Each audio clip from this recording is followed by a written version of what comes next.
Seja bem-vindo ao www.professorwallace.com.br. O nosso assunto de hoje é gramática, mais precisamente a parte de morfologia. Estudaremos a estrutura das palavras, né? Ou seja, então a gente vai começar a falar um pouquinho sobre a morfologia e o que é morfologia, né? Quando a gente estuda gramática, a gente pode dividir esse estudo em várias partes, né, pelas suas funcionalidades. A gente pode estudar os sons das palavras, as frases, as relações entre as palavras ou até mesmo os seus sentidos. Quando a gente vai falar sobre morfologia, a gente tem que definir exatamente o que é a morfologia. Morfologia é a parte da gramática que estuda a forma das palavras na língua, as suas estruturas e os processos de formação das mesmas. Ou seja, estudaremos como são formadas as palavras, ou seja, de que elas são compostas, como elas são compostas, quais são as funções desses elementos que as compõem, entre outras possibilidades. Isso fica mais fácil quando a gente tenta observar aí um exemplo. Olha só, o exemplo que a gente vai dar aí é saleiro. Saleiro é uma palavra comum, saleiro todo mundo sabe, pela definição é o recipiente onde nós guardamos sal, e a gente poderia fazer uma divisão absolutamente fonética. Saleiro, a gente dividiria em sílabas. Mas como a gente está falando de morfologia, nós vamos dividir essa palavra pelos seus constituintes significativos, ou seja, tudo aquilo que tem um significado para a palavra. É claro que a gente vai perceber que a primeira dessas estruturas é a própria ideia de sal. Sal, né, o nosso cloreto de sódio, né, uma palavra que existe, só que aí sobraria o restante, o eiro, né? Que muita gente falaria, não tem sentido. Claro que tem. Saleiro, nesse caso, funciona, né? Ou seja, o eiro, nesse caso, na palavra saleiro, funciona como o sentido da palavra recipiente. A maior prova disso é que se a gente tirar o sal, botar açúcar, nós teremos açucareiro, botou palito, paliteiro, e em todos esses casos seriam recipientes, tá? A gente pode perceber, né, o importante, na verdade, daí é perceber que cada parte, cada pedaço da palavra vai assumir uma das funções significativas, ou seja, nos indica algum sentido que se soma à compreensão total da palavra. É, na verdade, cada um desses pedacinhos que vão ser importantes para a gente, né? Esse pedacinho é chamado de morfema. Morfema é a menor unidade de significação que constitui o elemento ou os elementos integrantes de um vocábulo. Não podemos esquecer que um mesmo morfema pode ter várias funções. É o caso do eiro, que a gente viu como recipiente. Mas, por exemplo, né, se a gente pega sapateiro, caminhoneiro, esse eiro vai ser indicativo de profissão. Um mesmo morfema pode ter vários significados, mas ele, na verdade, vai depender, né, dentro daquela significação, dentro daquele contexto, tá? Esses morfemas, eles vão estar, né, ligados aos nossos conceitos, né, e vão poder ser divididos em mundos, né? Esse mundo é o mundo real, né, o mundo, né, dos nossos conceitos que nós vivemos, né, que nós conhecemos, né, as coisas, as ideias, os objetos, e um mundo gramatical. Esse mundo gramatical são as noções que vão existir dentro da própria linguagem. Não existem no nosso mundo real, mas existem na nossa linguagem para gerar um melhor entendimento. As noções de plural, as noções de tempo, né, os sufixos, os prefixos, tá? Esses morfemas iniciais do mundo real, eles podem aparecer sozinhos na frase, né? Então eles vão ser chamados de livres, eles aparecem de forma livre. Diferente dos morfemas do mundo gramatical, que são presos, né? Porque eles só aparecem, como o eiro, por exemplo, quando ele está junto da palavra, de uma outra palavra. Ele não funciona sozinho, eu não posso falar eiro sozinho. Eiro tem que estar junto de uma outra palavra, preso a um outro elemento, para que ele possa ter o seu significado, tá? Então isso é importante. Vamos pensar agora, né, num outro exemplo, que é o seguinte. Vamos perceber a mágica, né, que é o morfema. A gente pega aí a palavra garote, né? A gente até sabe o que significa, mas a gente sabe também, a gente identifica que está faltando alguma coisa, né? Essa parte da palavra, a parte garote, ela já nos dá o sentido real da palavra. A gente sabe que estamos falando de um garoto ou de uma garota. Falta apenas a definição do gênero. Por exemplo, o A, que vai nos definir o gênero feminino. Só que, mesmo na palavra completa, nós já temos também uma outra noção. Quando falamos a palavra garota, além da noção de gênero, nós também temos uma noção de número, porque nós sabemos que a palavra garota está no singular, trata-se apenas de uma garota.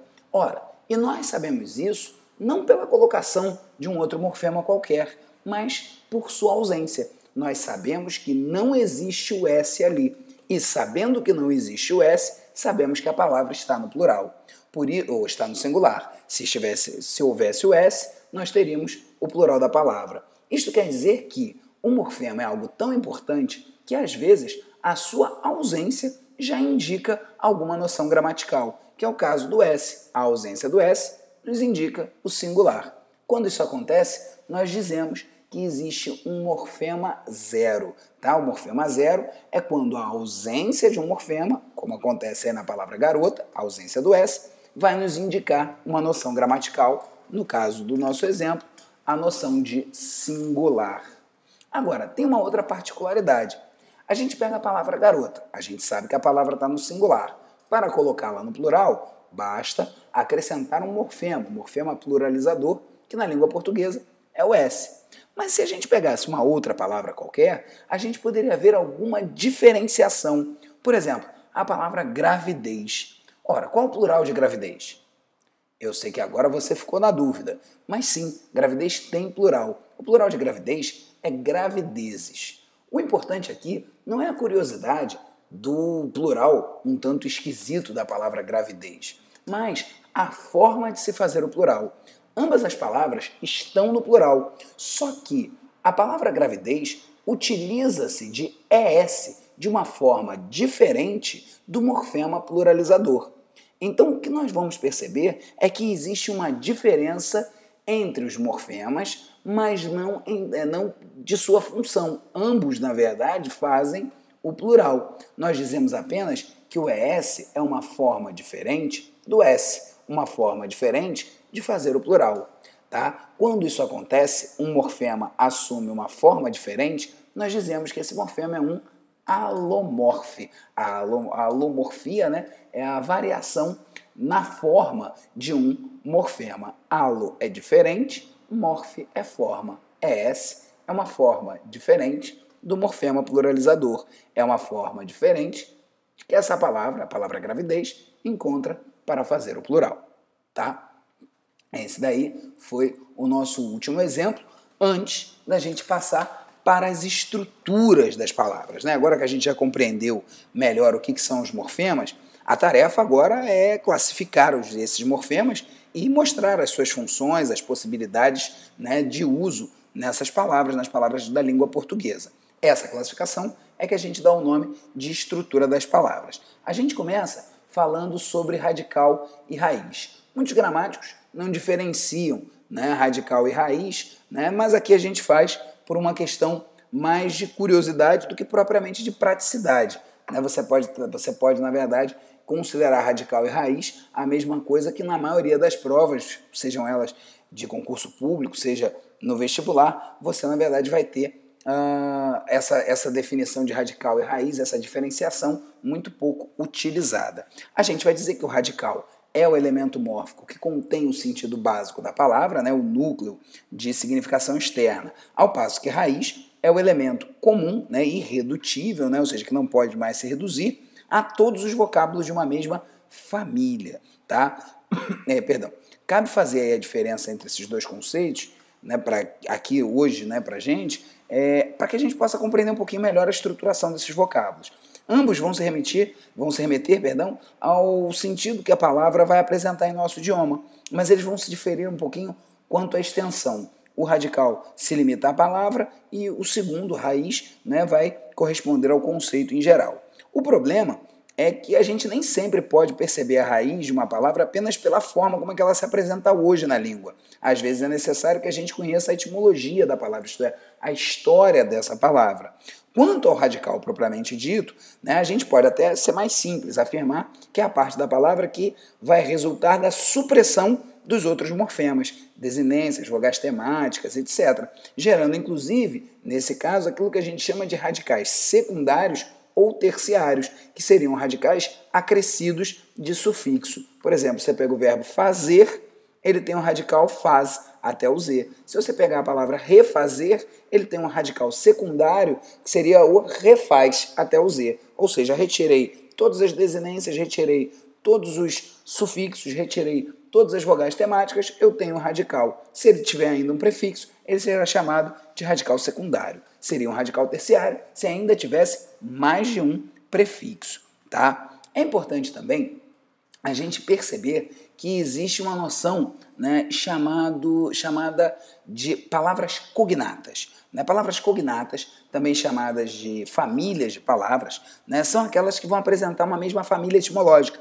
Vão, na verdade, se remeter, né, à mesma, fazendo associação, à mesma raiz ou ao mesmo radical primário. É o caso aí, por exemplo, da família pedra, pedreiro, pedregulho. A gente percebe claramente, né, a existência de um mesmo radical, tá? No reconhecimento desses cognatos surgem sempre algumas dúvidas, né, por causa do caráter histórico, né, de alguns radicais, porque o mesmo morfema ele vai poder se apresentar com algumas variações quanto à forma. A gente viu, né, isso no morfema S. Né, isso pode acontecer com qualquer morfema, a alomorfia, né, sem que ele deixe de ser considerado um mesmo morfema. Né, então a alomorfia pode acontecer também nos radicais. Então, um radical pode apresentar variação de forma e ainda assim ser associado a uma mesma raiz. Por exemplo, quando a gente pega aí chuva, chuvisco, pluvial. Ora, pluvial não parece nem ser da mesma família de chuva nem de chuvisco.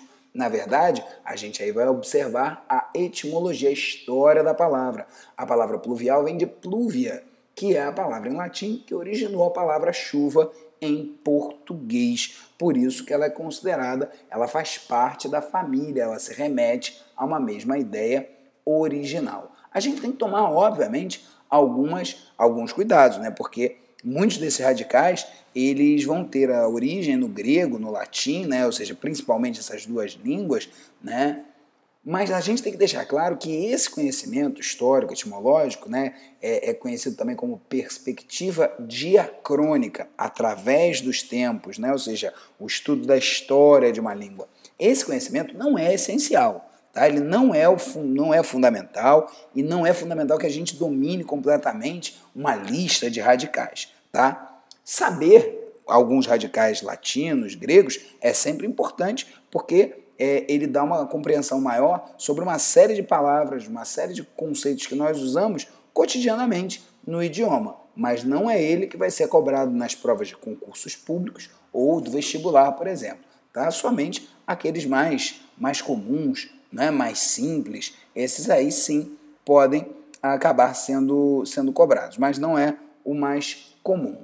Tá? Então a gente tem aí, né, um último exemplo, olha só, viver, vida e vidente. Viver e vida, sim, tem exatamente o mesmo radical. Agora, cuidado, porque a palavra vidente, apesar dela parecer com a palavra vida, ela não possui o mesmo radical. A palavra vidente, ela tem o mesmo radical de visão, de ver, e não de vida. Você não pode atentar somente para a forma. Deve-se atentar também para a ideia, para o significado, para a ideia comum entre as palavras. Se elas não vierem de uma mesma origem, se elas não tiverem, né, é como uma árvore, é a raiz. Todos os galhos de uma árvore, né, fazem referência, ou seja, têm, na verdade, relação com uma raiz. As palavras devem ter relação com aquela que as originou, ok? Então vamos falar agora da vogal temática. A vogal temática, que é conhecido também como morfema classificatório, ele é um morfema óbvio, né, por esse nome, né, que você já descobriu que ele serve para classificar as palavras em determinados grupos. Quando a gente acrescenta a vogal temática ao radical, né, essa soma de radical mais vogal temática dá-se o nome de tema. Tá? As vogais temáticas elas estão presentes tanto nos nomes quanto nos verbos. Por isso, a gente vai ver agora os tipos de vogais temáticas. Tá? As vogais temáticas nominais, elas aparecem somente nos nomes e são sempre átonas, ou seja, jamais serão acentuadas. tá? E vão estabelecer 3 grupos de nomes, né? Os grupos de nomes terminados em A, como casa, mesa, rosa, em E, mestre, padre, pobre, em O, caderno, livro, novo. Aqueles nomes que vão terminar por consoante, como sal, mar, luz, ou então uma vogal acentuada, uma vogal tônica, né? Ou seja, seja ela com acento gráfico ou sem o acento gráfico, mas com o acento tônico. Lembre-se, quando a gente fala de acento, nós estamos falando de tonicidade, não de ortografia. Café, cajá, cipó, bangu, todas essas, elas não possuem vogal temática. Por isso, vão ser chamados de vocábulos atemáticos, tá? São palavras sem tema, atemáticas, ok? Na verdade, se você observou, as vogais temáticas nominais não servem para tanta coisa, né? Classificam os nomes terminados em A, E e O, não tem uma grande utilidade. Diferente do que acontece nos verbos, porque nos verbos elas têm uma real função classificatória, porque elas configuram as 3 conjugações verbais, podendo tanto ser tônicas quanto ser átonas. O A, o E e o I, eles definem o tipo de conjugação. Cantar, primeira conjugação, vender, segunda conjugação, partir, terceira conjugação. A gente aprende com terminação em ar, ir, mas se você observar, o R é igual. O que realmente diferencia é a vogal temática. O verbo por e todos os seus derivados não formam, tá? Todos eles não formam uma nova conjugação. Se você flexionar, suas flexões naturais apresentam a vogal temática E, né? Ou seja, tu pões, tem o E. Tu puseste, tem o E. Quando eu puser, tem o E. Tá? Então, como ele apresenta na conjugação a vogal temática E, ele vai ser um verbo que pertence à segunda conjugação. Ok? Passando agora para as desinências são os chamados morfemas flexionais. Tá? Eles têm a função de caracterizar as flexões que os nomes e os verbos vão poder apresentar. Também vão ser de 2 tipos, né? As desinências nominais e as desinências verbais. As desinências nominais, elas aparecem, né, em número, né, e em gênero. Em número, a gente tem o singular, que a gente já viu, é marcado pelo morfema 0, e pelo plural, que é o morfema S, tá? E todas as suas variações alomórficas. Com relação ao gênero, a gente vai ter uma pequena polêmica, né? Por quê? Porque alguns autores consideram o masculino o O e outros autores consideram o 0. Bom, eu fico com aqueles que consideram o gênero masculino o 0. Por quê? Porque não é necessária a marca de gênero O para indicar uma palavra no masculino. É o caso, por exemplo, de professor e professora. O que marca o masculino é a ausência do feminino, a ausência da desinência A. Portanto, em garoto e garota, eu diria que a garota tem a desinência de gênero A e o garoto não tem a desinência de gênero O, sendo este O uma vogal temática nominal. Tá? Mas é óbvio que alguns outros autores eles consideram, né, a vogal O como uma vogal, né, de desinência masculina. Cabe a você que vai fazer o seu concurso observar no edital quais são os autores que são colocados e o que esses autores eles pensam. Ambas as posições são absolutamente defensáveis na língua portuguesa. Tá? Bom, com relação às desinências verbais, as desinências verbais são de 2 tipos. Elas indicam o modo e o tempo, né? Ou seja, o modo subjuntivo ou o modo indicativo, e indicam também o tempo. Presente, pretérito imperfeito, pretérito mais que perfeito, tá? Então elas vão se repetir ao longo apenas de um tempo. Ao passo que as número pessoais são aquelas, na verdade, que vão se repetir em vários tempos, mas sempre na mesma pessoa, indicando a primeira pessoa, né, indicando a segunda pessoa, né, por exemplo, clássico primeira pessoa do plural, né, a clássica primeira pessoa do plural com a desinência mos. Todas as formas em nós termina pela desinência mos. ok? E aí a gente passa para a última categoria morfológica de verdade, que são os afixos. Os afixos são os chamados morfemas derivacionais. São morfemas que se juntam ao radical, que vão dar origem a novos vocábulos e vão modificar, normalmente de maneira muito precisa, o sentido do radical, né, ao qual eles vão se agregar.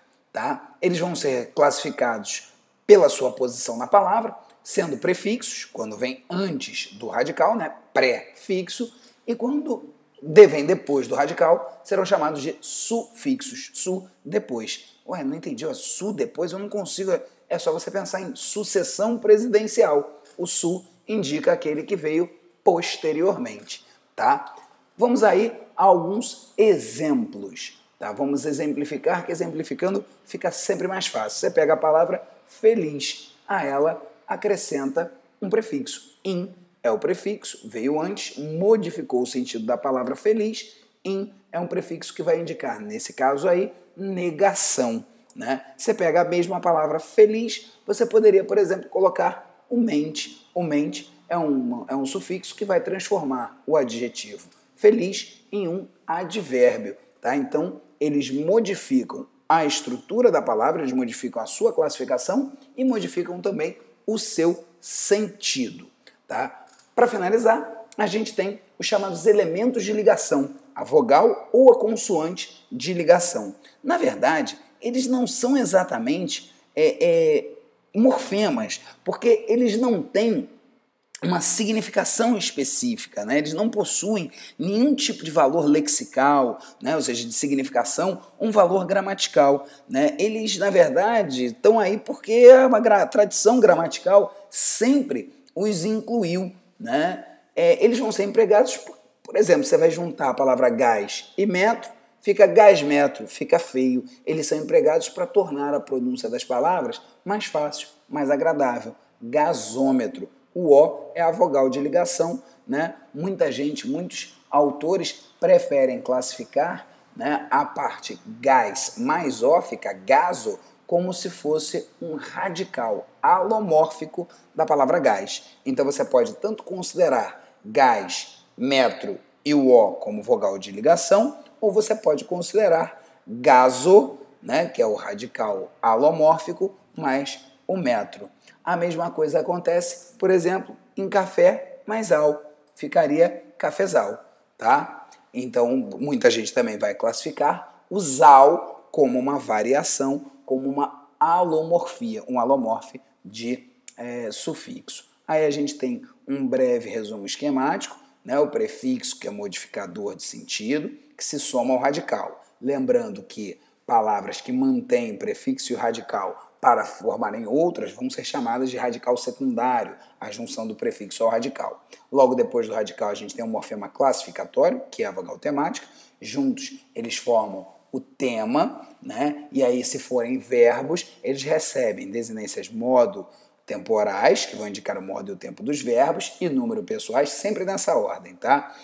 No caso dos verbos, isso sempre acontece nessa ordem: radical, vogal temática, desinência modo temporal, desinência número pessoal. Atentem, porque algumas formas verbais podem não apresentar ou a DMT ou a DNP, e às vezes nem mesmo a vogal temática. Tá? No caso dos nomes, depois da vogal temática aparecem os sufixos e as desinências nominais, sempre no final indicando o gênero e o número dos nomes. Ok? Essa foi a nossa aula de estrutura das palavras, espero que vocês tenham aproveitado. Eu agradeço a sua visita ao www.professorwallace.com.br e deixo os meus mais sinceros amplexos para você.